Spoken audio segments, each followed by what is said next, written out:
Welcome back to our virtual storytime, friends. Today I am going to share with you my favorite book by my favorite children's author, Kevin Henkes.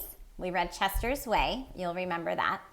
And today's book is called Lily's Purple Plastic Purse. I hope you like it as much as I do. Lily loves school. I love school. She loved the pointy pencils. She loved the squeaky chalk. And she loved the way her boots went clickety, clickety, click down the long, shiny hallways. No running. Lily loved the privacy of her very own desk. Mine. She loved the fish sticks and chocolate milk every Friday in the lunchroom. Straws make everything taste better. And most of all, she loved her teacher, Mr. Slinger, for you.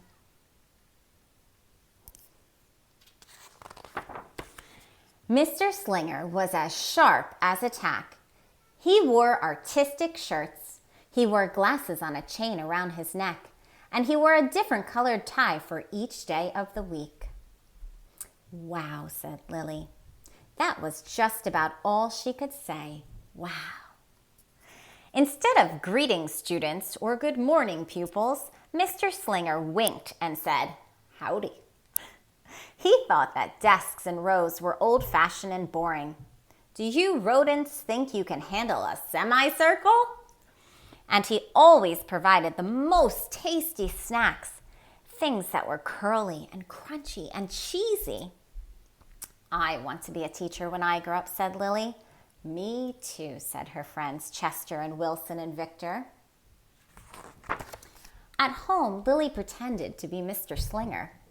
I am the teacher, she told her baby brother Julius. Listen up. Lily even wanted her own set of deluxe picture encyclopedias. Teachers know everything.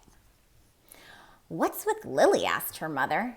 I thought she wanted to be a surgeon or an ambulance driver or a diva, said her father. It must be because of her new teacher, Mr. Slinger, said her mother. Wow, said her father. That was just about all he could say. Wow. Whenever the students had free time, they were permitted to go to the light bulb lab in the back of the classroom. They expressed their ideas creatively through drawing and writing. Lily went often. She drew pictures of Mr. Slinger. And she wrote stories about him too. During sharing time, Lily showed her creations to the entire class. Wow, said Mr. Slinger. That was just about all he could say. Wow. And at the very last second, Mr. Slinger saved the cold, starving elderly. That's her story about Mr. Slinger. When Mr. Slinger had bus duty, Lily stood in line even though she didn't ride the bus. Lily raised her hand more than anyone else in the class, even if she didn't know the answer. Call on me, please, please. And she volunteered to stay after school to clap erasers. I want to be a teacher when I grow up, said Lily. Excellent choice, said Mr. Slinger. One Monday morning, Lily came to school especially happy. She had gone shopping with her Grammy over the weekend.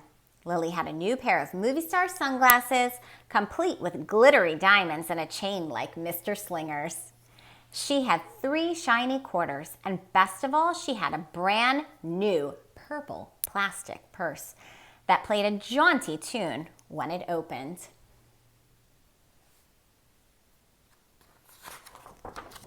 Lily wanted to show everyone. Not now, said Mr. Slinger. Listen to our story. Lily had a hard time listening. Lily really wanted to show everyone. Not now, said Mr. Slinger. Let's be considerate of our classmates. Lily had a hard time being considerate. Lily really, really wanted to show everyone. Not now, said Mr. Slinger. Wait until recess or sharing time. But Lily could not wait. The glasses were so glittery, the quarters were so shiny, and the purse played such nice music, not to mention how excellent it was for story school supplies. Look, Lily whispered fiercely. Look, everyone, look what I've got.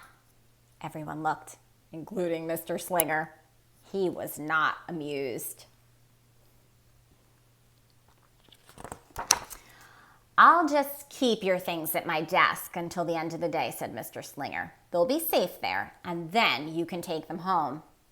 Lily's stomach lurched. She felt like crying. Her glasses were gone. Her quarters were gone. Her purple plastic purse was gone. Lily longed for her purse all morning. She was even too sad to eat the snack Mr. Slinger served before recess. That afternoon, Lily went to the light bulb lab. She was still very sad.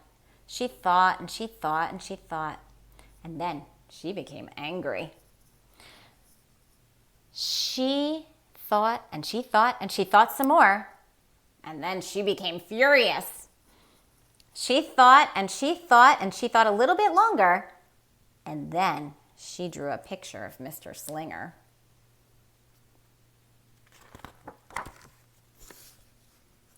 Big, fat, mean, Mr. Stealing Teacher.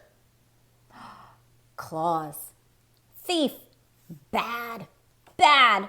Wanted by the FBI. P.S. I don't want to be a teacher when I grow up. Uh-oh. Right before the last bell rang, Lily sneaked the drawing into Mr. Slinger's book bag. When all the students were buttoned and zipped and snapped and tied and ready to go home, Mr. Slinger strolled over to Lily and gave her her purple plastic purse back. "It's a really beautiful purse," said Mr. Slinger. "Your quarters are nice and jingly. And those glasses are absolutely fabulous. You may bring them back to school as long as you don't disturb the rest of the class."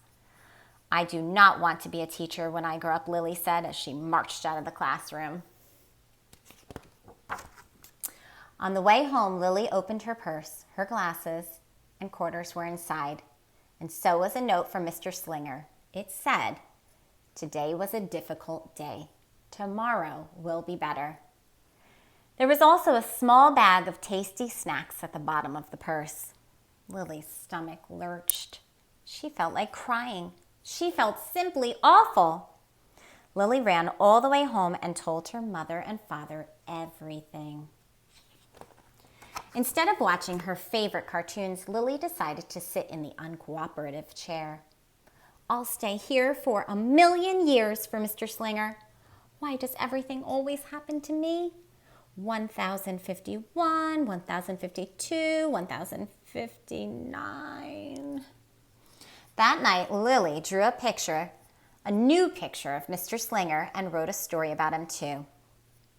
Lily was really, really sorry, so everyone forgave her, even her parents, even her stinky baby brother, even her especially incredible teacher. And then the sun shined its smiley face on everyone and everything, even the bugs and worms. "Listen up, I forgive everyone. I'm kind, I'm good, I'm nice." Here's the worms and the bugs. "I'm really, really, really, really, really sorry. I'm an author." Lily's mother wrote a note, and Lily's father baked some tasty snacks for Lily to take to school the next day. "I think Mr. Slinger will understand," said Lily's mother. "I know he will," said Lily's father. How could he resist my no-frills cheese balls?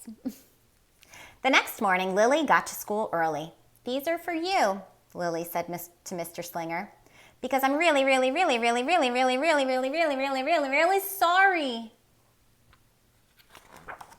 Mr. Slinger read the story, and he looked at the picture, and he read the note, and he sampled the snacks. "Wow," said Mr. Slinger.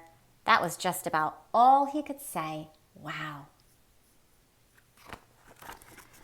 "What do you think we should do with this?" said Mr. Slinger. "Could we just throw it away?" said Lily. "Excellent idea," said Mr. Slinger. During sharing time, Lily demonstrated the many uses and unique qualities of her purple plastic purse and her shiny quarters and her glittery movie star sunglasses. Then she did a little performance using them as props. "It's called interpretive dance," said Lily. Mr. Slinger joined in. "Wow," said the entire class. That was just about all they could say. Wow. Throughout the rest of the day, Lily's purple purse and quarters and sunglasses were tucked safely inside her desk. She peeked at them often, but did not disturb a soul. Right before the last bell rang, Mr. Slinger served Lily's snacks to everyone's delight. "What do you want to be when you grow up?" asked Mr. Slinger. "A teacher," everyone responded. Lily's response was the loudest. "Excellent choice," said Mr. Slinger. As the pupils filed out of the classroom, Lily held her purple plastic purse close to her heart. Mr. Slinger was right. It had been a better day. Lily ran and skipped and hopped and flew all the way home. She was so happy. And she really did want to be a teacher when she grew up. That is, when she didn't want to be a dancer or a surgeon or an ambulance driver or a diva or a pilot or a hairdresser or a scuba diver. Have a great day, everyone. We'll see you tomorrow.